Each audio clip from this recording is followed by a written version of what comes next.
Here from the historic Volkswagen Club. I've decided to try and launch our channel recently, and I thought what better place to come than Karmann Konnection. For anyone that grew up in, I would say, peak Volkswagen years from the sort of late 80s through the 90s, I would say that Karmann Konnection was a very, very important place for all of us. We used to enjoy visiting there, and many of us bought parts for our beloved Volkswagens. Karmann Konnection evolved through the ages. We're going to talk to Richard King, the former owner, shortly. But what's interesting is how Karmann Konnection transitioned into the classic Porsche world. Eventually Richard King retired, and we thought that the story was over, and we're all very sad about it. But then we heard some good news. Richard here decided to do the mad thing of becoming the new director and owner of Karmann Konnection. So Richard, it's really good to meet you. And you? I've got to say, on a personal note, I was so happy to hear that Karmann Konnection was back. Oh, good. I'm an Essex boy, and it played such an important part in my youth. Yeah, absolutely. And 20s, when I was really into Volkswagens. And I've recently got back into Volkswagens, but that's a different story. Excellent, that's good. And I've always seen this close link between the classic Porsches and the Volkswagen. I'd say they've probably got the same. They obviously got the same DNA. Obviously, further exactly. Porsche. Yeah. And you can often see a lot of similarities in the parts and so on. Yeah. But before we start talking about your great business that you've got here, what I wanted to ask you is about how you got into Volkswagens and what your experience was, and the type of cars that you owned and loved and restored, kept on the road. Yeah. Yeah. It kind of started for me as soon as I passed my test. I was 17, 18. I tried to pass my test as quickly as I possibly could. Yeah, same as me. And it was just, right, what do I want to be my first car? So my mum and dad very kindly bought what would have been then a Mark II Fiesta, white one. And I thought, no, that's horrible. Yeah. So a friend of mine had a camper van, and at the time we were just working in a souvenir warehouse together. And I was like, do you know what? I need to get myself a camper van. And his was a 71 Devon. Yeah. Full original, floral interior. Wow. And I just absolutely fell in love with it. Yeah, I bet. So I looked around, as you do, through the ads in the Echo, stuff like that. And camper vans were slightly out of my budget, so I thought, right, next best thing, Beetle. Yep. So managed to pick up, got so lucky, because I got a 71 orange 1500 Beetle. Yeah. And the engine was the best thing ever. It's a good engine, the 1500. I think they one of the best. Yeah, I would agree with you. Yeah, so I kept that for a couple of years. That had a Bernard Newbury interior. Oh yeah, he's a local guy, isn't he? Yeah, he's Leon C. Yeah, he's famous for his interiors. Yeah, that's it. So had that for a couple of years, and then as you do, it's always like, what's the next? What's the next one? Earlier? Usually earlier or bigger. Yeah. So bigger and earlier. I went to got a 71 Dormaville camper van. Lovely. Yeah. Picked that up from locally in Benfleet. Again, drove around in that for a few years, and then things just kind of progressed. You see Karmann gears driving around and Type 3s driving around, and started going to all the shows, the Bug Jam, all that. And then I've had far too many Volkswagens, to be honest, over the years. What was your most beloved vehicle, would you say? The one I kind of cherished the most and kept the longest was a 61 Westie split screen van. Oh yeah. Yeah. So it's a little submarine hatch roof.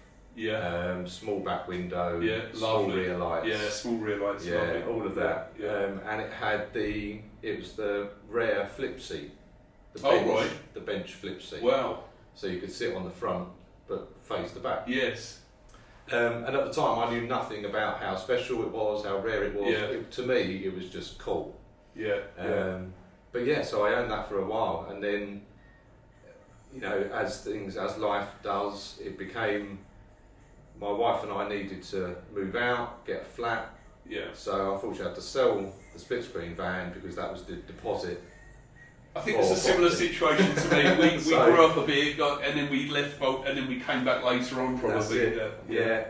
So, but in amongst all of that, it was actually, at the time I sold the split screen van was when I was working at Karmann Konnection. Oh yeah. So I was there for 2 or 3 years, late 90s, early 2000s. Yeah. Sold the van to a guy who drove it all the way home to Torquay. So then, as I say, I was at Karmann Konnection for a few years there, and it was 90% Volkswagen, 10% Porsche. Yes, I remember. Yeah. But I was already picking up dribs and drabs of Porsche knowledge and stuff like that. But VWs was my thing. Yeah. Did you mention you had a Spitter Beetle? Yeah. I did as well. Yeah, that was a bit later on. Once I was allowed to spend some money, not on the house and not on children. It was through. I moved from Karmann Konnection to Big Boys Toys. I remember them. In Thurrock. Yeah. And I was there for a couple of years and helped them out. And then Robert Bowes, won't mind me name dropping, but Robert and I started up Cool Air, who were over in Kent. They're still going on. They're still going. Still going. I've just bought a 6-volt battery off them. Yeah. I think it's something ridiculous. They've been going for 50 years or something now. Yeah. We're all so much older now. Yeah. So we started up Cool Air, and one of their suppliers was BBT over in Belgium. Yeah. And I was always looking for cars for sale. Yeah. As you do.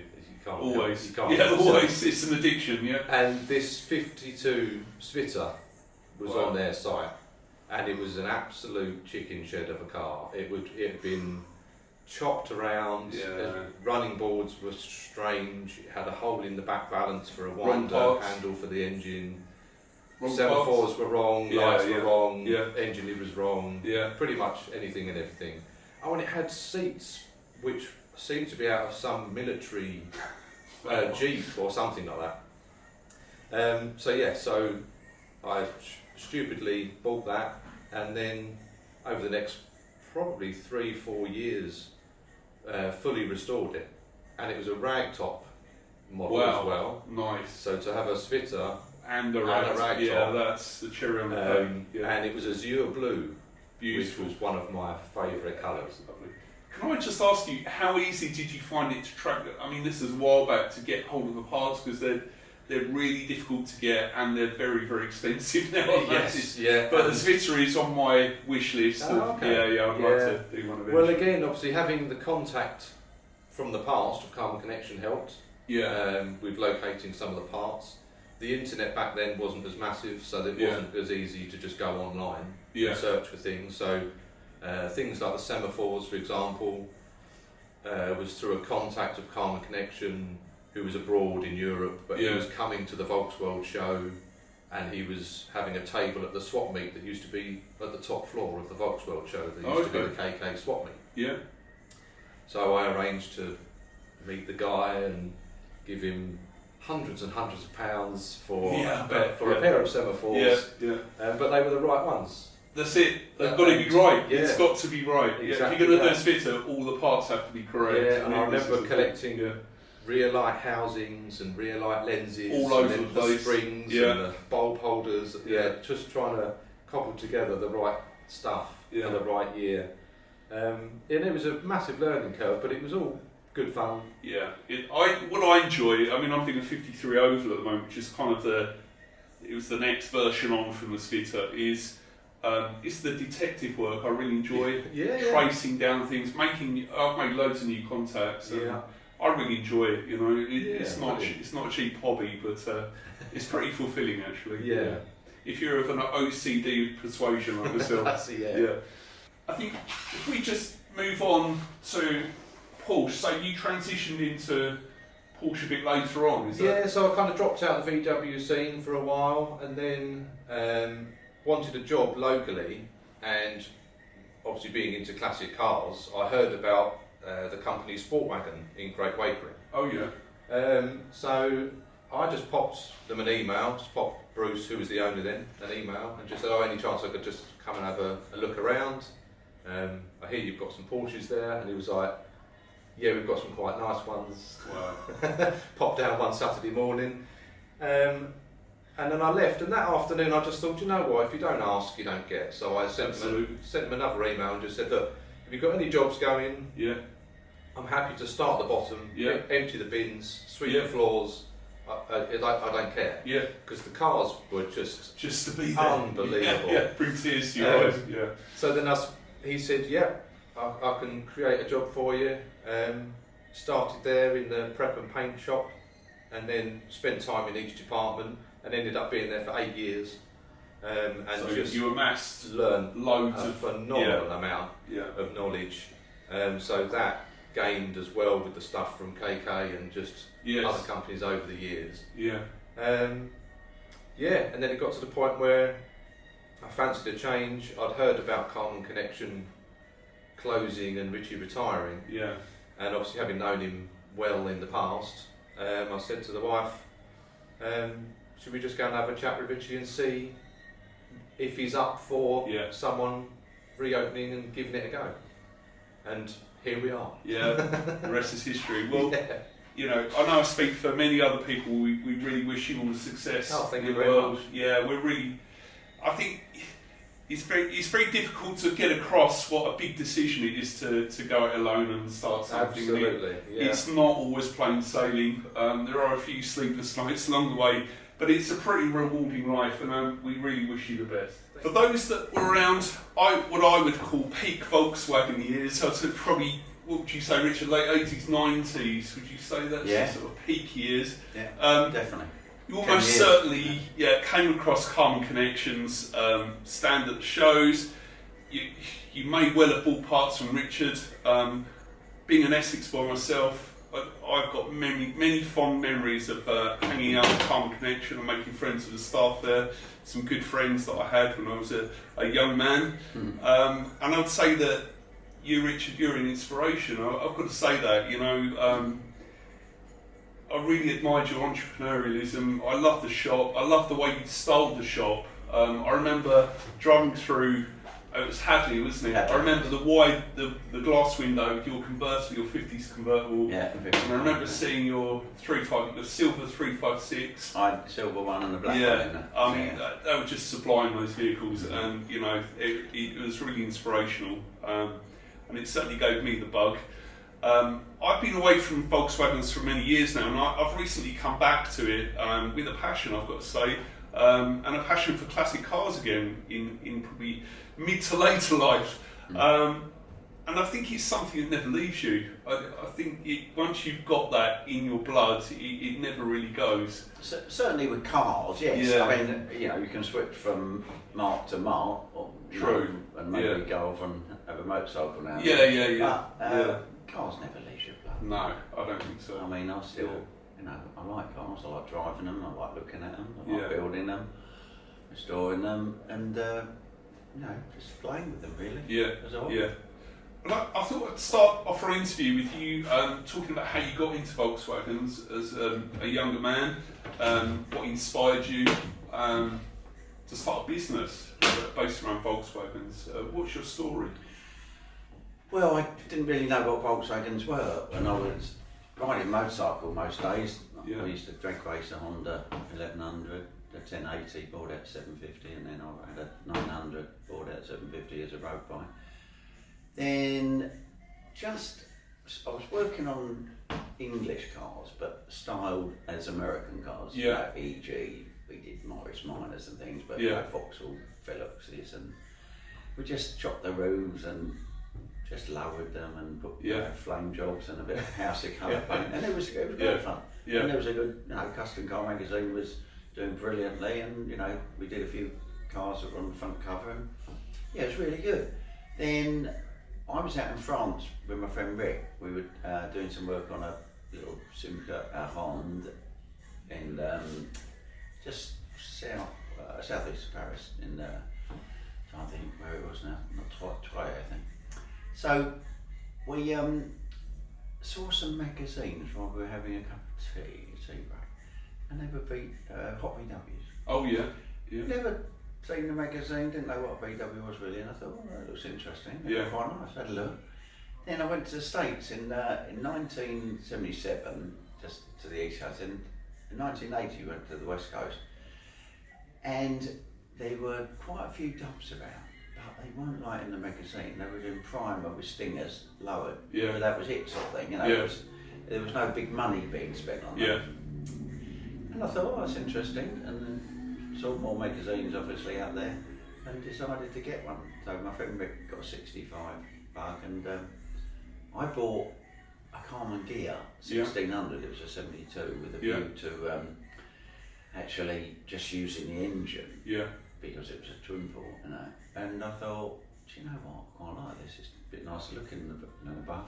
So even though it's quite rusty, I restored that, but I didn't restore it. I customised it. So that's that was quite the yellow. famous vehicle. That was the yellow one. Yeah, that's quite That famous. was my first VW. Yeah. So how did you kind of take things on to starting to sell parts and work on them? I was doing quite a lot of work on the cars, and I was working at Rayleigh. Yeah. But then I moved to just a workshop at my house in, I suppose it was 79, 78, 79. Yeah. And I just thought, God, I don't mind working on cars, but I wouldn't like to do it all my life. And for two reasons. One is physically it's quite demanding and quite not dangerous, but when I do it, it's, no guards on the grinder, oxyacetylene, like forget to put your gloves on. But I just thought, and also financially, you can only work, on one car, and I didn't want to have 10 people working for me, so I thought a small part shop kind of, alongside the workshop would be good, and so that's what I did. I bumped into a guy who was already helping me with some of the mechanics, a guy called Paul Valentine, who was a service manager at the local VW dealership, and we got on with it. Had a little shop in Lee. How did you say finding parts? Obviously, I'd imagine it was easier back in the day, and it got increasingly more difficult. How would you? Well, what we were doing then was there were two separate businesses actually. So one was my little business doing the restoration more, which was Karmann Konnection, and then it was German Car Company doing the counterlop parts. You used to be above, didn't you, on the top? No, we were on the ground, both on the ground floor, but we had the bug on the front of the shop. That's we were right. On the ground floor. That was before my time, right? That was Lee. Later Hadley, on, I was above. Hadley, you had it above, German Car Company below. So basically, I hunted around, and we bought some stuff from Volkswagen, and then the restoration parts lot were coming from America by then. Yeah. And of course we would go to shows and buy a lot, and go abroad and buy a lot. So, but the cowlock parts, you just bought them all from the States. I mean, a lot of importing, we started bringing a few cars over now and then. Yeah. That's really good fun. Yeah. Then we moved to Hadley and really expanded and had a workshop on site. Yes. And that was great. I mean, I was building 356s here, 959 replica, a slant nose Cabriolet 911, building them all there. And I had some great people helping me, and Jeff Barry, his uncle. I mean, on that, I remember the staff that you used to have almost had encyclopedic knowledge of, I would fumble around trying to describe something. Within a few minutes, they nailed it. They even better to memorise the part numbers. That was Paul Valentine was very good at that. Yeah, that was blew me away. Yeah. So how do you think obviously you're from more of a custom background. I mean, our readership are probably more the purist breed. I'm personally quite open-minded about the whole thing. Obviously, with early cars, I do like to see them restored back to their full glory, but I'm open, you know. Yeah. But how did you see the scene evolve throughout time before you kind of eventually made the move over to Porsche? Well, in the Volkswagen scene, like I do always in my life, I've probably got a 20-year window, maybe, and so I bought with Volkswagen.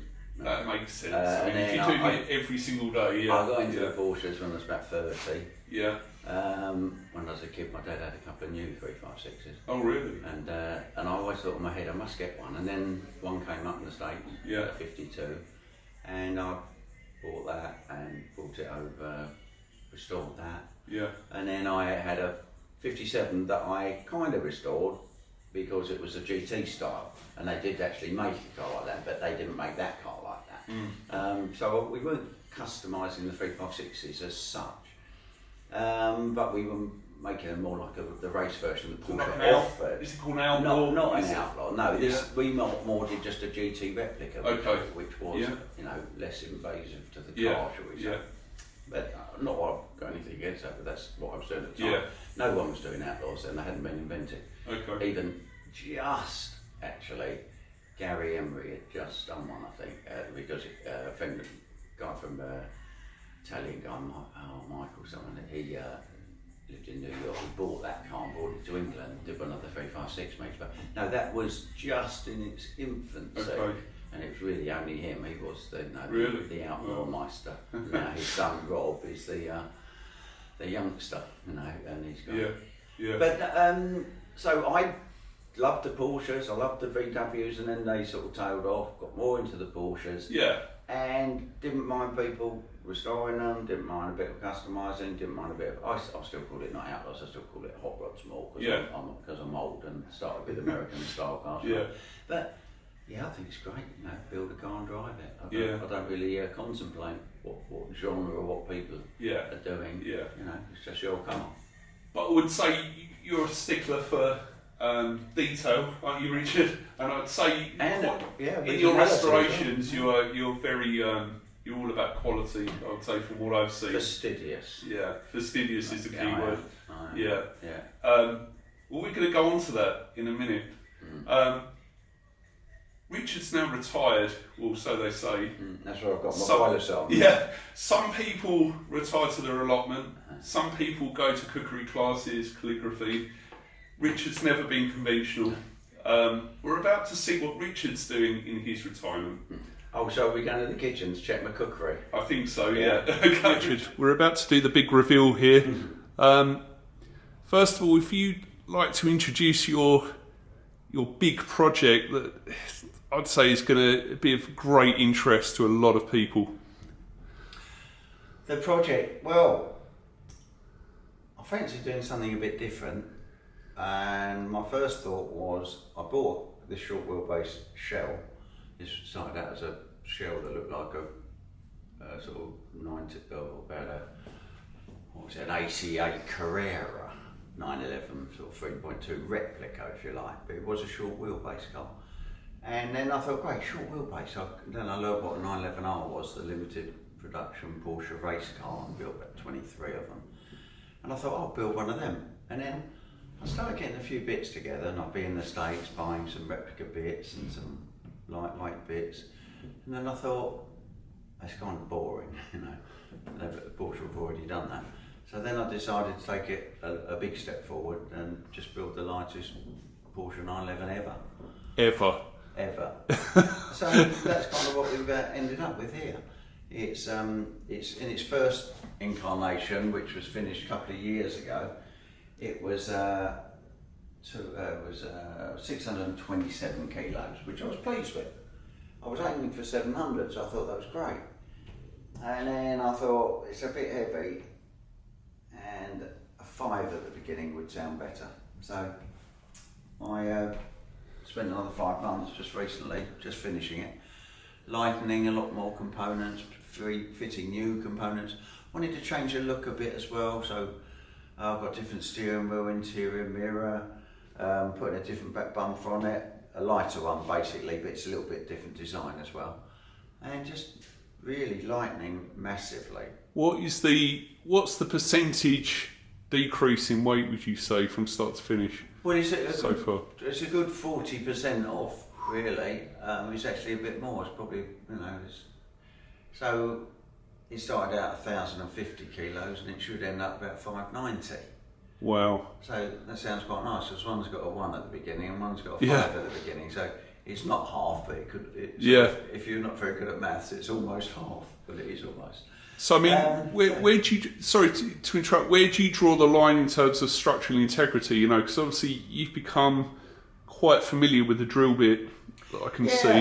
Hole cutters, step cutters, hole saw, grinding. But the circle is. I mean, I remember from school them saying, in terms of strength, the circle will preserve a lot of strength around it. In terms of the structure. And we did make 3 dimple die tools, so we dimple died a lot. If you look here, you can see all these edges here. They're all dimple died, and we did all that. Wow. It's just these are just those were the original holes from our last go, and this is my new piece here. So there's a lot taken out here. It's just extraordinary. I mean, how many hours would you estimate this has taken to date to get it to this point? Yeah, I did work it out. I mean, how many hours are there there's 40 hours in a week, say, and then there's 50 weeks, so that's 2,000. Wow. And it's more than that, because I've just done another 300 on it. At least, yeah. I mean, maybe 400. I've probably done 1,500 hours. I think this is the crossover between art and being an automotive engineer. To me, this is more of it is also an art project, Richard. When I look at this, I just find it absolutely fascinating. That's just my work, bearing in mind. That's not the person who built the engine, the person who assembled the suspension. I mean, it's just the sheer. Trim the seats, all that, It's just the sheer, how can I say it, scope of the project. It's just so much work has gone into this car, so much thought has gone into it. A new steering wheel, which I absolutely love. So it was an original old steering wheel that I welded a hub into, totally reshaped it, totally reshaped the rim and lightened it, refinished it. And I'm really pleased with it. It was a £40 bent up piece of rubbish. It's beautiful. It's one of a kind as well. That's the thing. This car is one of a kind. This interior mirror, I absolutely love it. So I had one on there that was off some German car I bought a swap meet, and had sharp edges. It was rectangular, but with sharp edges and a triangular base piece, and none of it suited the car. So I took it off and got this one, which is a genuine speedster. One. It's the larger size one. It was an option, I think. And I restored it, and I put plastic glass in for 2 reasons. One is you can replicate the exact bevel edge of the original glass. And the other is that plastic's only half the weight of glass. So I was really pleased. The weight was like nothing, and the steering wheel was hard to get lighter than the one I had on it, because I had custom made that. Is there any glass in this? No. I was just tapping the window. Not even the windshield. It's a racing windshield. Right, okay. But on the steering wheel, I totally did away. So as well as welding in a hub here, I cut the top off with all the thread to hold it on, and you think, well, how do you hold it on then? I was going to do one of 2 things. I was either going to have a bolt through the side, through one of the many holes available, into the steering wheel hub, but I didn't need to do that, because I tapped the inside of the steering column and put a plastic bolt in. Then I broached a hexagonal hole in the plastic bolt, ground it down to a suitable shape. In fact, I think Colin turned it on the lathe, actually, come to think of it. And so it just comes off with an Allen key. No washer. No Beautiful. Nothing. I mean, just look at the steering column. I mean, look at the work that's gone into this car. It's just insane. Did a lot more things this time though. Hollow torsion bars, a lot more lightning. The central tunnel's fascinating because you can see this is something that's normally a mystery, isn't it, in a car? And here you can see right through into the coupling. And if you look closely, or even not closely at all, you'll see there's no handbrake mechanism at all. Not on the back. Okay. Wheels, no, How are you doing this then? I've taken the tubes out of there while it's painted. Yeah. I even took the clutch out of tube piece there. I'll be honest, I cut it by mistake. Yeah. And then I thought, I don't need it anyway, I cut it right out, which I did because it's a straight run there for the clutch cable. So I've got rid of 3 metal tubes there, a big bracket there, all the handbrake mechanism, the handbrake cables, all the handbrake shoes, mechanism, back plates for them. Well, it's a lot of light, isn't it? Yeah, it's a lot of weight, sorry. And now I'll just have just a switch to lock the wheels. Okay. On the braking system, so. Yeah. Another... And I noticed the lithium battery, and it's like every single detail is about weight loss, isn't it? Yeah. And getting it right. So why that's not at the front? Because this car's too light at the front. But why we didn't put the battery at the front anyway, which Porsche did, and they did it for weight, was because the weight of the cable would have been so heavy it would have almost negated having a lithium battery. Oh, wow! It's a big, the extra long cable, yeah. Wow. And that's what Porsche had. Yeah.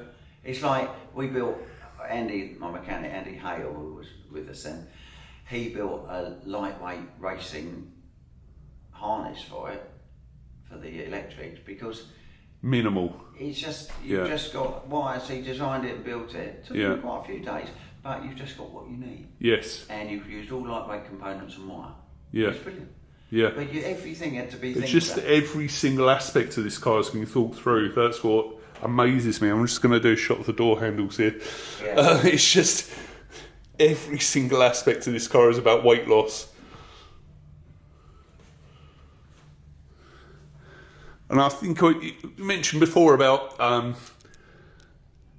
safety. I mean, how much strength? I think you've mentioned a bit before about the dashboard and how you think it's as strong now as it's the original. It's been de-seamed and solid welded, which is a plus point. And I put 90-degree flanges on the holes in the dashboard.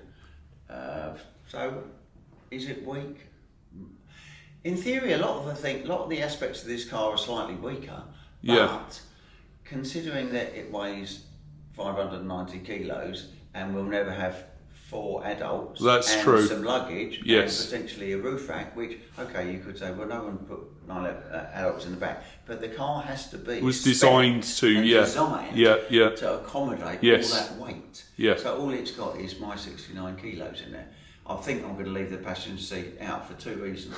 It weighs 5 kilos and I don't know if you know anything about my driving, it's quite hard to find a passenger anyway. Anyone to volunteer to sit next to you. We just did so much lightning on this go. We tried to save most of the weight at the back. So nothing really happened in the engine bay.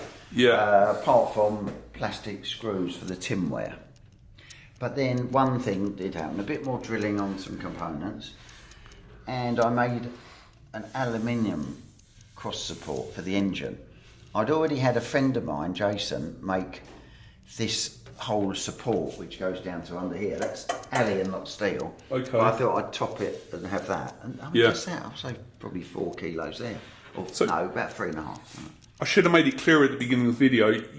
The aim here is to try and do it using technology from the day. From the 60s, Yeah, from the 60s. From the late 60s. So we've got fiberglass, steel, the bolts, gum drill, a couple of titanium. The axle nuts are titanium, and the engine hanger bolts, these two here, they're titanium. And I think on the CV joints I'm going to use titanium because there's so many of them, they're so heavy. I just redid the wheel nuts with the extra holes here. Wow. And all of course the handbrake's gone now, so all this is completely gone, because there's no, you can see where the handbrake should be. Yes. Wow. I've done quite a bit more work this time. I mean, like the drive shafts, I've drilled them, so that's a lot of the suspension components now. All the shafts are hollow. They've all been drilled. As I say, hollow torsion bars, and they're over spec, so I've turned down the outside, taken about 5 mil off. So how close is this car to completion, would you say? I I think I've done everything. I've just got to get those titanium bolts and it's ready for assembly. Oh, and mount the bumper. That's it. Yeah, so a couple of days on the bumper. Oh, okay. Yeah. Got a V-glass fibre, a couple of bits up where I had to cut it to tweak it into the shape I wanted. Yeah. On the edges, it was a little bit sticking out, and that's not because this is narrow body so much as it just been made so light it wasn't quite as well formed as it could have been. And this car was at Volkswagen, wasn't it? A year or two ago. Yeah. Roughly years. It's been. Yeah. So have you got shows planned? This upcoming? year, yeah, I think I'm going to do Megaphonics. That's at I can't think, Frank Cassidy's place, and it'll be in the Type 2 Detectives stand. Oh yeah. They're going to have a marquee there. Yeah. So that. Yeah. Anything else? Not sure at the moment. Probably do a couple of local cars and coffees, and Yeah. I'll see what it drives like first. It's, Yeah. Yeah. I mean, it's scary old drive. Not scary. It's I mean, what's the brake horsepower? jumpy, should we say? What's the brake horsepower of the engine? It's about currently? 180, so it's just like a 911 2.2. But when you spec. consider a 40% Yeah. weight loss, So that's it's- quite a rapid vehicle, It's right? not bad. Yeah. It's weight ratio, yeah. Yeah. And the handling, surprisingly, pretty good. Braking, well, I'll be honest, I've just turned both the front and rear discs down about 30 mil total, both of them, and Yeah. I've cut the disc pads in half because it was over braked and it was just extra weight sitting there doing nothing. Wow. You couldn't use all that braking because it just, just locked the wheels up. Yeah. So it didn't need to be that efficient. I've Well- I've redone the exhaust, a lot of work, a lot of grinding and cerakoted it, so I've taken the wrap off Yes. to keep the gas flowing and to keep it hot. Just done loads of sort of out of the box things. Like, Yeah. I've just done the front strut on, so we've got the inserts which have been all ground down and just lacquered, and these have been powder coated. There was 20 hours in that, getting up to Wow. that stage. But I think it just looked quite nice on the front. Useful. Absolutely fantastic, Richard. It's been a real pleasure to talk to you and about the past and the present. Yes. I know this isn't a Volkswagen, but I thought it was interesting to show your story from when you left through to now. And we're all air-cooled people anyway, Yeah. so thank you very much, Richard. It's No really good to problem, be. James. Thanks for Thank coming you. down. Thanks very much. Goodbye.